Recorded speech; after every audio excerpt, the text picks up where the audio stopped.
But does he have a point when he says that Remainers in Parliament are holding the country hostage? Doesn't he have a point? No.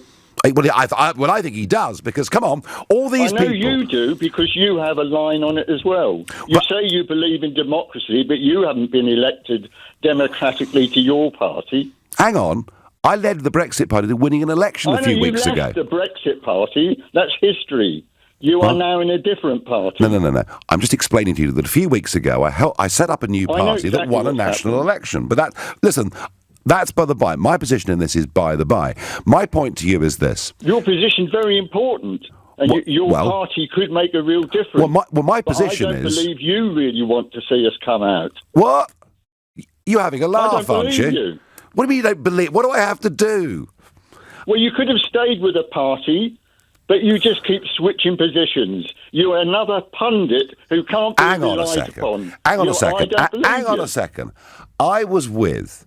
From its first day, 26 years of my life with I started UKIP. Campaigning against the EU before you did. I got arrested on the first referendum. How old are you?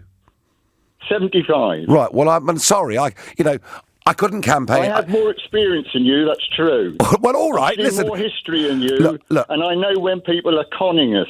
Look. And we're conned constantly by you so-called pundits and leaders. Now, listen, I spent 26 years in UKIP. I was chairman of it, national campaign manager of it, head cook, bottle washer and leader for 11 years.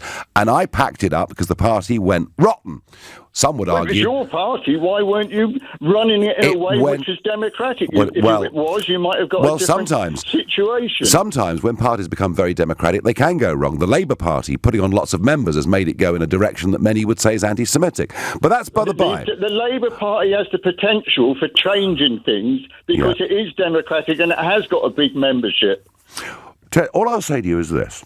I want us to have a clean break Brexit. I don't think we should be adjudged at the European Court of Justice. I think we should decide on our borders. I agree with that. We should decide on our legislation, and I've always fought for that. I agree with that. And I've always believed in that. And my biggest worry with all of this right now is that Boris will, at some point, get through this new EU treaty, which will leave us in some ways in a worse position than where we are. So it is a good treaty, I agree. We need a much cleaner break. Absolutely. But we're not going to get it through Boris Johnson. We're not going to get it through the establishment. And we're not going to get it through the media and pundits like you.